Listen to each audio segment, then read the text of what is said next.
I swear, if I don't get a raise soon, I am going to start selling my plasma on the weekends. I can't keep living like this, Dr. Powers. Plasma, huh?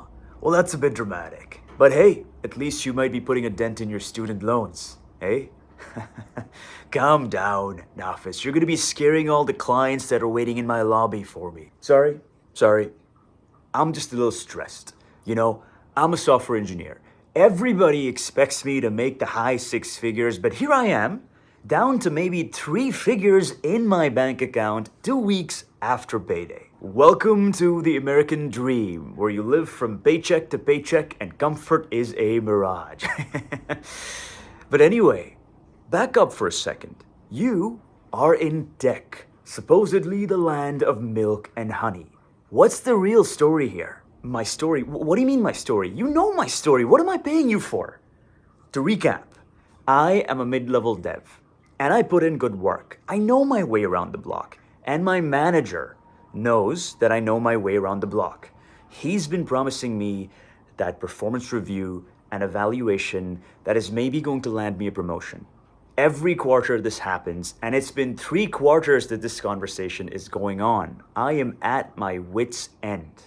And you know, costs keep rising. It's not getting any cheaper to live around here. I'm not saving anything in investments or my bank account, and it just seems like the finish line keeps moving further and further away. I am a hamster on a wheel that doesn't go anywhere. The carrot is a hologram. There is no stake. Instead, there is a massive fire underneath the hamster wheel. That is the burden of my student loans. They just seem to keep getting bigger and bigger. I swear, my student loans could feed an entire village at this point. That's such a classic manager move, you know? We appreciate you, but we are going to show it to you next quarter. And meanwhile, you're forking over rent that could buy you a small yacht in the Midwest. How's that fair, right? It's so frustrating. I mean, my friends and family think I'm some hotshot coder, and they're like, when are you going to buy your second house? Second house? I'm having to put my kidney up for collateral just to get my week's supply of top ramen. What are you on about? Ramen, the staple in every broke techie's diet. Hey, maybe you should open a ramen stand in front of your office and call it Nafis's Noodles. Huh? That's kind of funny. You know, maybe I'd actually make more money doing that. And you know, maybe you'd make more money doing stand-up comedy. What do you think this is? You think I'm paying you for your jokes? Okay, therapist on, right? You're clearly stressed about your finances. There's rent and loans. What else is bleeding your wallet dry? You got any expensive habits? Streaming subscriptions you're hoarding? Maybe OnlyFans subscriptions you're paying for in secret? Let's see. Well, I have a massive phone bill because I get the best unlimited wireless data package. I am working on the go. I'm watching a lot of coding tutorial videos on the go. So I think that's kind of like an investment, right? I shouldn't stress about that. I'm also paying for a lot of AI coding assistants. I'll eventually get around to using them for my weekend projects, maybe build a startup that finally takes off and gets me out of this hellscape. But let's put a pin on that. I spend more on takeout than I would care to admit. Like my takeout bill is obscenely large, right? We need to get accountants involved to sort that stuff out. And I'm ordering takeout daily. So there's something that we need to fix. And yes, I do have a lot of subscriptions, right? You know, when you live a life like mine, you're looking for an escape out of this life. Yeah, and pretty much subscribe to every streaming platform there is. Because when you live a life like mine, you are always looking for an escape into fantasy, right? And yeah, I'm also subscribed to your mom's OnlyFans. Not because it's good, it's actually pretty disgusting, but I thought she could use the money, you know, kind of like a charity case. Okay, I kind of deserve that one. But you've told me about these shows that you keep watching off of your subscriptions. And in one form or the other, they're usually an AI doomsday apocalypse. Ironically, the kind that's predicted by the very industry that's underpaying you right now. Also, let me guess, you own a drone. You strike me as the drone owning type. Ha, guilty. I actually bought a drone last month. I've been using it mostly to spy on my upstairs neighbor. Until I caught him doing something despicable. That's a story for a different therapy session. Not one of my proudest moments.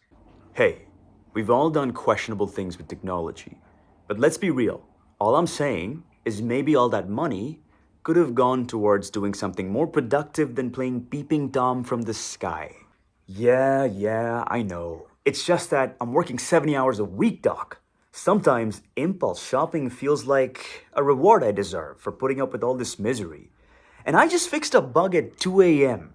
the other day. It's not like my manager's gonna show up with any kind of a material reward anytime soon. So I think to myself, maybe I deserve this random gadget instead. Spoiler alert, that's how you end up with zero savings and a house full of unopened Amazon boxes. Sorry, rented house full of unopened Amazon boxes. Anyway, let's see what we're working with. Tell me about your workplace a little bit more. Is it a fun tech office with beer on tap? Or is it a corporate dungeon with flickering fluorescent lights? It's a medium sized company that pretends to be a hip startup. We have ping pong tables. I mean, half the paddles are broken, but that's something. Oh, and the coffee is absolutely atrocious. I mean, we make a ton of money. They're handing out company swag all the time. We have the budget for this. Why can't they buy a decent espresso machine? You know, I think this is all a ploy to prevent us from spending too much time in the kitchen or the break room and keep us glued to our desks, working all the time. Ping pong and bad coffee.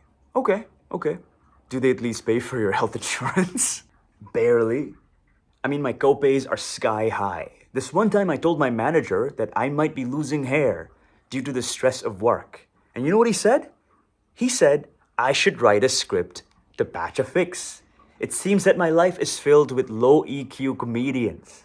So you're dealing with typical corporate nonsense with the outward appearance of a tech paradise while your salary is still stuck in 2019. Does that about sum it up? Nailed it. So you want more money but hate the idea of confronting your manager. You worry they'll say no, or worse, even can you? Is that about right? Exactly. I'm already stressed. The thought of them shutting me down, or worse, show me the door, is already getting my palms sweaty. I would much rather work on a legacy system written in assembly than have that conversation. You can't avoid that talk forever. Your silence gets you nowhere except pinned under the weight of your own frustrations. And maybe your boss is banking on your silence. Pun intended. I know. I keep thinking about that saying, the squeaky wheel gets the oil, but I'm terrified of being that squeaky wheel.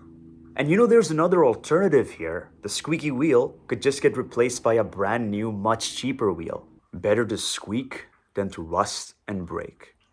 Look, if it helps, we can do some role play, practice the conversation, get the jitters out. Or you could keep ranting to me for the next 6 months, continuing to pay me a fee that's probably too expensive for you. Tempting. But maybe a quick practice round couldn't hurt. All right, I'll be your boss. Let's say my name is Mr. Bossman. Go ahead, start the conversation. Mr. Bossman, can we talk about my compensation? Oh, Nafis, it's so good to see you. Yes, of course. We value you so much. But you know, we have to be mindful of the budget and other constraints. I've been here for over 3 years. And in that time, I've contributed to many successful projects. Like the one last quarter where I led the full front end overhaul of our entire shopping module. And have contributed tremendously to our code base. And you know that saved us both time and money.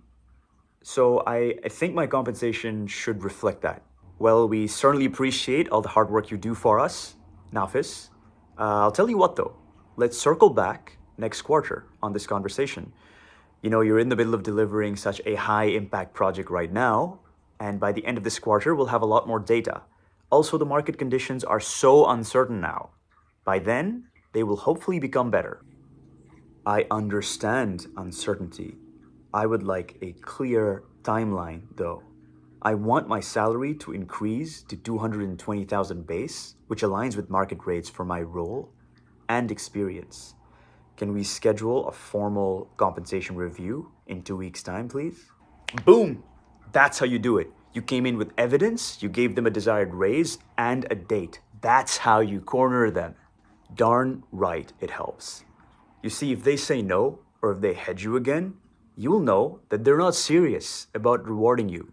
And that will be your sign to brush up your resume and take on the job market to find a new opportunity with the force of 1,000 new bootcamp grads taking on the most saturated tech market in history.